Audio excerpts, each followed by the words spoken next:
काल म्हणजेच 11 ऑक्टोबरला सीबीटीची म्हणजे सेंट्रल बोर्ड ऑफ ट्रस्टीची बेंगळुरूमध्ये EPS 95 पेन्शनर संदर्भात मीटिंग होणार होती, परंतु अचानक EPFOने आपलं सर्क्युलर नवीन पद्धतीने जारी करून नवी दिल्लीमध्ये 13 ऑक्टोबरला मीटिंग घेणार असं सांगितलं।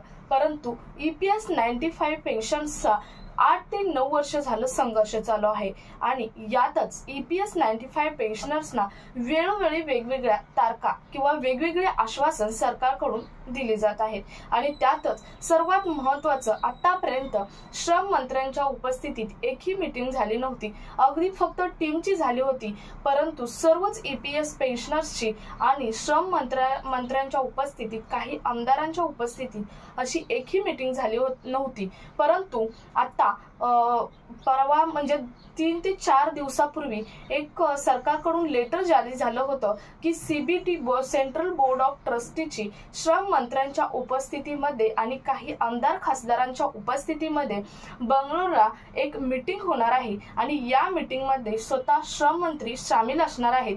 काही EPS 95 पेन्शनर धारक सुद्धा सामील असणार आहेत किंवा EPS 95 पेन्शनरसाठी झगडत असलेले, सातत्याने आंदोलन करत असलेले, मीटिंग करत असलेले माननीय अशोक राऊत, कमांडर अशोक राऊत यांचा यामध्ये पुढाकार असणार आहे। ते त्यांचे मुद्दे सरकारसमोर म्हणजे श्रम मंत्र्यांसमोर मांडणार आहेत। अशी ही मीटिंग 10 ते 11 तारखेला होणार होती, परंतु 10 तारखेची वाट बघितली, परंतु 10 तारखेला झाली नाही।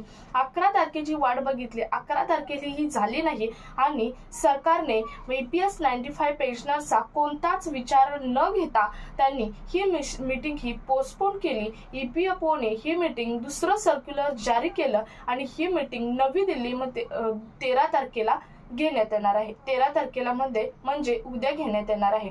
परंतु EPS 95 पेन्शनर्स आहेत यांचा संघर्ष इतका मोठा आहे की त्यांना ती सहन न करण्यासारखी गोष्ट आहे, कारण आतापर्यंत भरपूर सारे आश्वासन सरकारकडून देण्यात आलेले आहेत आणि म्हणूनच काल EPS 95 पेन्शनर्सने तिथं मीटिंग न होता तिथे आंदोलन केलं। हे आंदोलन माननीय अशोक राऊत यांच्या अध्यक्षतेखाली होतं आणि त्यांनी त्यांचं तेथे नेतृत्व दाखवलं। त्यांनी त्यांचे काही मुद्दे आहेत ते सुद्धा मांडले।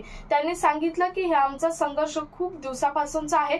आमच्यात बरेच असे पेन्शनधारक, जवळजवळ 36,200 पेन्शनधारक आहेत ज्यांना 1,000 रुपयेपेक्षा कमी पेन्शन आहे, असे बरेच पेन्शनधारक आहेत आणि आजच्या काळात 1,000 रुपयामध्ये काहीच भागत नाही। महागाई इतकी वाढलेली आहे, त्यामुळे 1,000 पेन्शन ही खूप कमी आहे।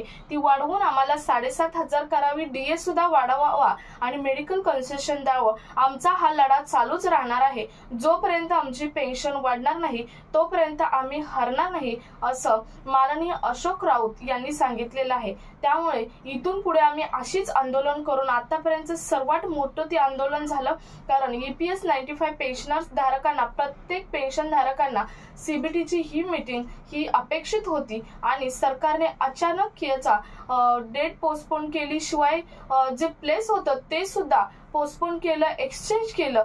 हा EPS 95 पेन्शनर धारकांचा सर्वात मोठा विश्वासघात सरकारने केलेला आहे। आतापर्यंत बऱ्याच वेळा विश्वासघात झालेला आहे, परंतु ही सर्वात मोठी मीटिंग होणार होती आणि यात सुद्धा विश्वासात झाला आहे।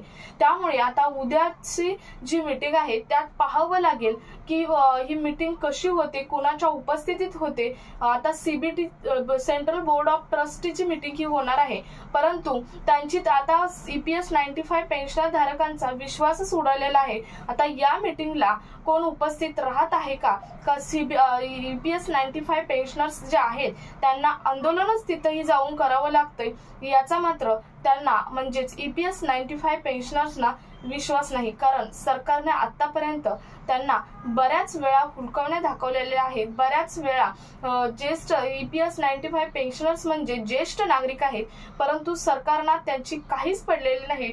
सरकार प्रत्येक वेळी तारीख पोस्टपोन कर, आणखी काही कर, असं प्रत्येक वेळी हुलकावण्याच दाखवत आहे। असंच सरकारचं चाललं आहे। त्यामुळे आता 13 ऑक्टोबरची वाट पाहावी लागेल काय होत आहे। तज्ञांच्या माहितीनुसार 13 ऑक्टोबरची मीटिंग ही होईल, परंतु आता तज्ज्ञांच्या माहितीवर भी विश्वास ठेवण्यात EPS 95 पेन्शनर्स हे कमी पडत आहेत आणि त्याचं महत्त्वाचं कारण आहे की त्यांनी सुद्धा त्यावरती विश्वास ठेवून बघितला आहे, परंतु ही CBTची मीटिंग ही प्रत्येक न्यूज चॅनल असेल, तज्ज्ञांचे जे लेटर्स आहेत ते असेल, सरकारचे लेटर आहेत, प्रत्येक ठिकाणी हे लेटर हे पोहोचलं होतं आणि तरी सुद्धा सरकारने ही मीटिंग ही पोस्टपोन केलेली आहे। त्यामुळे उद्या नक्की काय होतं ती उद्याचीच वाट पाहावी लागेल। त्या अगोदर आश्वासन देणं चुकीचं आहे, कारण सरकारने ज्येष्ठ नागरिकांची पेन्शनर्सची कोणत्याच पद्धतीने कदर केलेली नाही। ही पेन्शन मी मागच्या व्हिडिओमध्ये सांगितलं होतं की सरकारचे सूत्रधार आहेत त्यांच्या माहितीनुसार ही पेन्शन 2500 होऊ शकते, त्यापेक्षा जास्त होऊ शकत नाही असं सुद्धा सांगितलं आहे। परंतु तरीही आपल्याला उद्याची म्हणजे 13 ऑक्टोबरची वाट पाहावी लागेल, त्यामध्ये त्या मीटिंग मध्ये काय होतं याची वाट पाहावी लागेल। सो त्यामुळे व्हिडिओ जर तुम्ही चॅनलवर आपल्या नवीन असाल तर चॅनल आत्ताच सबस्क्राईब करून शेजारील बेल आयकॉन प्रेस करून ठेवा, म्हणजे उद्या येणारा अपडेट आहे मीटिंग संदर्भातील ते सर्वात पहिल्यांदा नोटिफिकेशन तुम्हाला येत राहील। सो हा व्हिडिओ जास्तीत जास्त EPS 95 पेन्शनर्स पर्यंत शेअर करा। भेटूयात पुढच्या एका नवीन अपडेट सोबत, तोपर्यंत धन्यवाद।